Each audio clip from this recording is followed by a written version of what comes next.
just wanted to share with you my quick 5-minute warm-up routine that I do before all of my workouts. So if you are looking for a warm-up routine, this one is perfect. You can do it before any one of my workouts or any other workout that you want to do. You can also use it as a warm-up before beginning a cardio session or even just a nice long stretching routine. Or you can just do it first thing in the morning when you get out of bed as a way to just kind of wake yourself up and get moving. So it's pretty versatile. It's super short, only 5 minutes long, and you're not going to need anything at all. I'm not going to be using any equipment. You can take this anywhere and do it anywhere. Now you'll notice that I do have a chair here. That's because if you are someone who struggles with balance, you may need to hold on to something for support. So if that is the case, just please remember to make sure that your chair or your bar stool or whatever you are using to support you is strong enough so that it can hold your entire body weight. Because even if you are just planning on lightly placing your fingertips on top of your chair like this to help steady you, in the event that you do lose your balance and you end up having to put more of your weight on the chair than you were initially planning on, you want to make sure that it's strong enough to support your entire body weight. You also need to make sure that your chair or your bar stool or whatever elevated surface you are using to support yourself is sturdy so that it will not collapse or break when you put weight on it. So for example, you don't want to use like a folding chair or one of those like collapsible stools. If you're using something like a chair or a bar stool to support you, please make sure that your chair is well made, that it's in good condition, and that it is nothing that is meant to fold or collapse. And the third thing that you want to make sure of is that whatever you're using to support you is stable, meaning that it cannot slide from underneath you when you put weight on it. So you'll notice that I have my chair placed on top of an exercise mat to help it stay put. So if you have a yoga mat or some sort of exercise mat and you are planning on using a chair or a bar stool or something similar for support, I recommend that you place your chair or your stool on top of your yoga mat or your exercise mat so that it cannot slide from underneath you. But as long as whatever you are using for support is strong enough to hold your entire body weight, as long as it is sturdy enough that it will not collapse or break or fold up when you put weight on it, and as long as it is stable so that it cannot slide from underneath you when you put weight on it, then any number of elevated surfaces will work. So a chair or a bar stool can work. You could also use the arm of your couch, your dining room table, your kitchen counter, or maybe even the wall. And again, if you don't need to hold on to anything for support, you don't need to worry about this.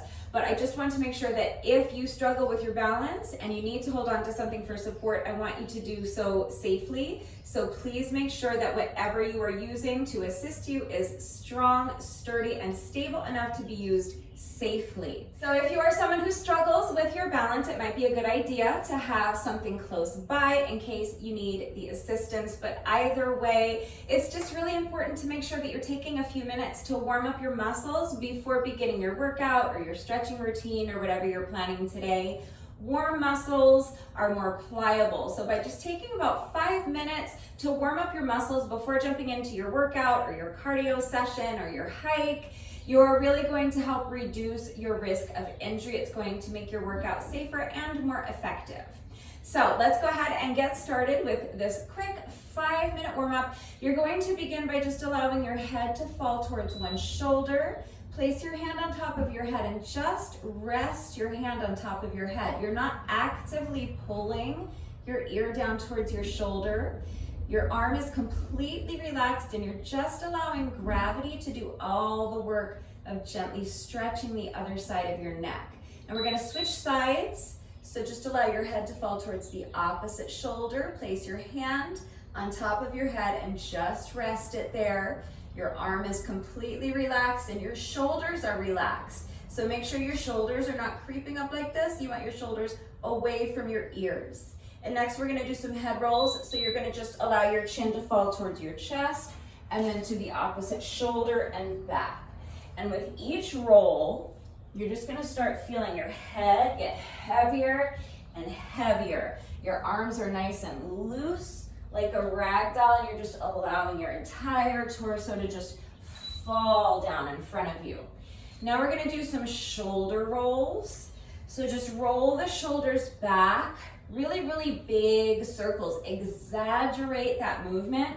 Make the circles as big as you can. And then we're going to do some arm circles, but we're going to start small with the arm circles. So extend your arms out to the side and start by just making small circles, but little by little as the interval progresses, you're going to start making your circles bigger and bigger until finally you are exploring your full range of motion, making those circles as big as you possibly can. Now step the feet out wide apart, bend the knees. You're gonna kind of sweep your hands in front of you, and then as you straighten the legs, you're reaching up towards the ceiling as high as you can. And each time you bend the knees, you're expanding your range of motion little by little, sinking deeper and deeper into that squat. Now keep the feet right where they are. You're just gonna lunge side to side, nice and easy. And now we're gonna add the arms. So with each lunge, you're reaching across your body with your arm. It should feel like you're trying to throw your arm across the room. Now step the feet in and march.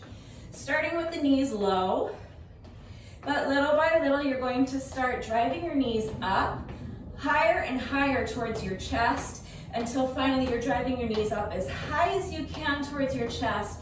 Feel a nice little stretch in your glutes. And now we're gonna do the same thing with a jog.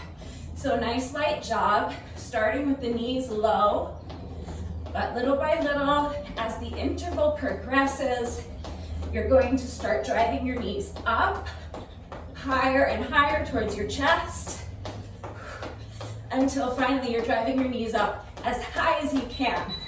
Next is booty kicks. So it's still just a nice light jog, but with each step, you are bringing your foot up behind you, trying to kick yourself in the booty with your heel. Now for this next one is where you may need to hold on to a chair or something else for support. If not, you can just have your hands on your hips. But you're just going to pick up one foot and swing the leg. Swing it in front, swing it behind you. Nice and loose. We're gonna switch legs. So you're gonna put this foot down, transfer your weight, pick up the other foot, and just start swinging the leg. Swing it in front, swing it behind you. You can start low, and then you can just gradually expand your range of motion, kicking the foot higher and higher. Now transfer the weight again. Take this leg, extend it out in front of you, and you're going to just draw a little semicircle. Bring the leg around and behind you. And each time I make my semicircle, I'm lifting my leg higher and higher until finally I'm going to drive my knee up in front of me and kind of guide it around with my hand. Other side. So extending the leg out in front of you, drawing a little semicircle, bringing the leg around and behind you, lifting the leg higher and higher with each semicircle, and then finally drive the knee up towards the chest and guide it around. Now we're gonna finish with a hamstring stretch.